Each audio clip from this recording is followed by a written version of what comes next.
السلام علیکم، آپ دیکھ رہے ہیں دنیا نیوز، میں ہوں سلمان حسن اور میں ہوں مہرین فاطمہ۔ مسلم لیگ نون کے قائد نواز شریف نے کہا ہے کہ میں سیاست کے لیے جھوٹ نہیں بولتا، قوم کو دھوکہ دیں اور پھر توقع کریں کہ اللہ معاف کر دے گا۔ انسانوں کے ساتھ غلط سلوک اللہ معاف نہیں کرتا۔ الیکشن جیتنے کے لیے جھوٹ نہیں بولنا چاہیے۔ ایسا نہیں چلتا کہ لوگوں کو دھوکہ دے کر ووٹ مانگوں اور پھر کچھ نہ کروں، معاشرتی سماجی حالات کو خراب کروں، پھر مجھ سے بڑا ظالم اس ملک میں کوئی نہیں ہوگا۔ ہمارے بعد پاکستان کے کلچر کو تباہ کر دیا گیا۔ وہ مری میں پارٹی کارکنوں سے خطاب کر رہے تھے۔ اور آپ کو پتہ ہے کہ میں الحمدللہ جھوٹ نہیں بولتا۔ سیاست کے لیے جھوٹ بولنا بھی کوئی بات ہے؟ کیا کھٹیں گے آپ سیاست کے لیے جھوٹ بولیں گے؟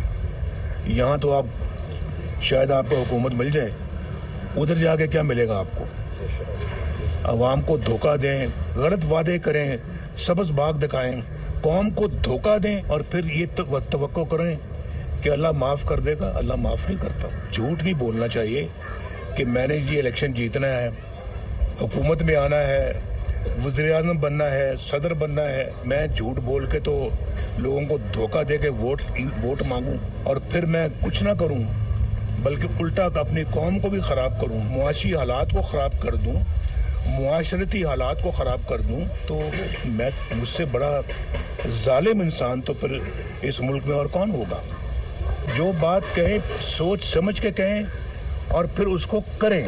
لیکن آپ نے ہمارے دور کے بعد جو دور دیکھا ہے، کس طرح کا دور تھا وہ؟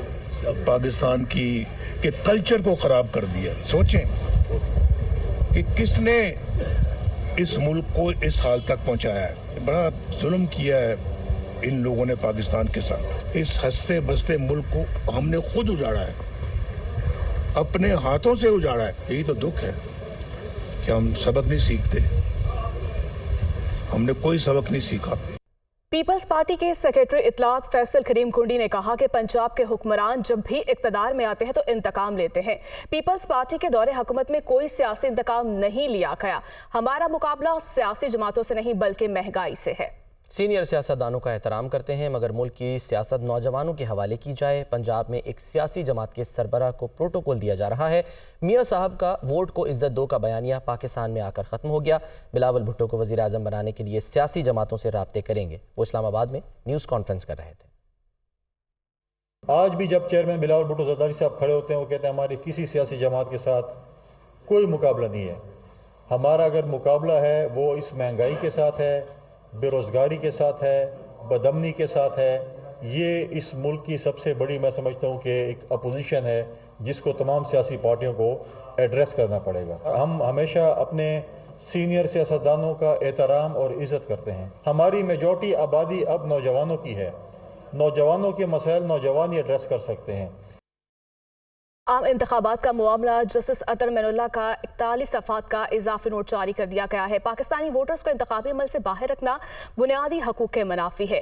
آئین اور قانون کے برخلاف نگران حکومتوں کے ذریعے امور چلائے جا رہے ہیں۔ اضافی نوٹ کے مطابق قومی اسمبلی کی تحلیل کے بعد عام انتخابات 7 نومبر تک ہونا آئینی تقاضا ہے۔ انتخابات کی تاریخ دینا آرٹیکل کی 48(5) کے تحت صدر مملکت کا ہی اختیار ہے۔ جسٹس اطہر مین اللہ کی جانب سے یہ اضافی نوٹ دیا گیا ہے۔ یقینی بنانا صدر مملکت کی ذمہ داری تھی کہ پاکستان کی عوام اپنے ووٹ کے حق سے 90 دن سے زیادہ محروم نہ رہیں۔ الیکشن کمیشن اور صدر مملکت نے 8 فروری کی تاریخ دے کر خود کو آئینی خلاف ورزی کا مرتکب ٹھہرایا ہے۔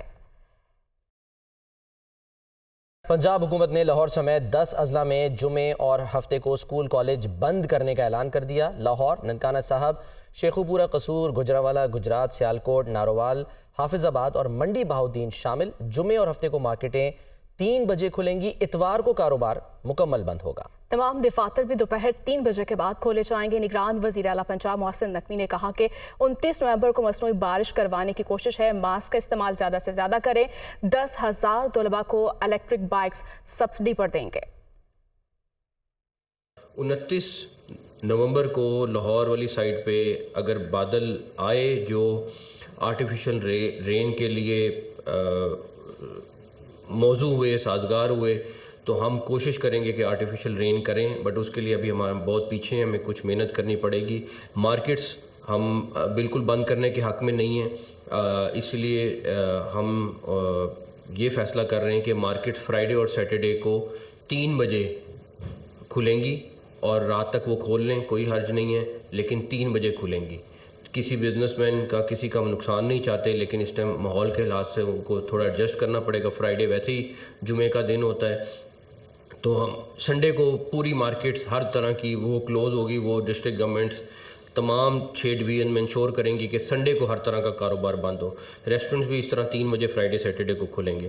آفیسز فرائیڈے کو کھلے رہیں گے، لیکن سیٹرڈے کو 3 بجے کے بعد وہ کھول سکتے ہیں، صبح میں وہ نہ کھولیں۔ ماسک پلیز پہن کے رکھیں تاکہ آپ کو صحت کے اوپر وہ کم سے کم آپ کی خراب کرے۔ دوسری جانب بات کریں غزہ کے نہتے اور معصوم لوگوں پر اسرائیلی فوج کے وار جاری ہیں۔ سیاحانی فوج کی جبالیہ کیمپ اور خان یونس کے علاقوں میں بمباری کی گئی ہے۔ جبالیہ پناہ گزین کیمپ پر بمباری سے ایک ہی خاندان کے 52 افراد شہید ہو چکے ہیں۔ خان یونس کی عمارت پر بمباری سے 10 فلسطینی شہید ہوئے۔ 7 اکتوبر سے اب تک 14,532 فلسطینی شہید ہو چکے ہیں۔ شہداء میں 6,000 سے زائد بچے اور 3600 سے زائد خواتین بھی شامل ہیں۔ اسرائیلی بمباری سے غزہ کی 60% سے زائد عمارتیں زمین بوس ہو چکی ہیں۔ اسرائیل نے الشفا ہسپتال کے ڈائریکٹر سمیت سینئر ڈاکٹرز کو گرفتار کر لیا۔ اور قطری وزارت خارجہ کے ترجمان ماجد الانصاری کہتے ہیں کہ فریقین سے بات چیت مثبت طریقے سے جاری ہے، جنگ بندی کے صحیح وقت کا اعلان چند گھنٹوں کے اندر کیا جائے گا۔ قطری وزارت خارجہ کے ترجمان کا کہنا تھا کہ اس تنازع کو حل کرنے کے لیے قطر، امریکہ اور مصر کے ساتھ مل کر کام کر رہا ہے۔ اس بات کو یقینی بنایا جائے گا کہ دونوں فریق جنگ بندی کے معاہدے کے پابند ہوں۔ ہماری پوری کوشش ہے کہ جلد ہی جنگ میں وقفہ کیا جائے اور غزہ میں امداد پہنچانے کے ساتھ ساتھ زخمیوں کی فوری دیکھ بھال کی جائے۔ امریکی وزیر خارجہ اینٹنی بلنکن نے سعودی ہم منصب شہزادہ فیصل بن فرحان سے ٹیلی فونک رابطہ کیا، جس میں دونوں رہنماؤں نے غزہ میں جنگ بندی کے طریقوں پر تبادلہ خیال کیا۔ عرب میڈیا کے مطابق سعودی وزیر خارجہ شہزادہ فیصل بن فرحان نے امریکی ہم منصب سے ٹیلی فونک گفتگو میں غزہ میں جاری حملوں اور فوجی کارروائیوں کو بند کرنے میں فوجی کردار ادا کرنے کا مطالبہ کیا۔ ان کا کہنا تھا کہ غزہ میں امدادی کارروائیوں کو ہنگامی بنیادوں پر شروع کیا جائے۔ غزہ میں زخمیوں کی طبی امداد کی فوری ضرورت ہے۔ سعودی عرب غزہ سے فلسطینی عوام کی جبری نقل مکانی کو مسترد کرتا ہے۔ ایک بریک کے بعد واپس آئیں گے ہیڈ لائنز کے ساتھ۔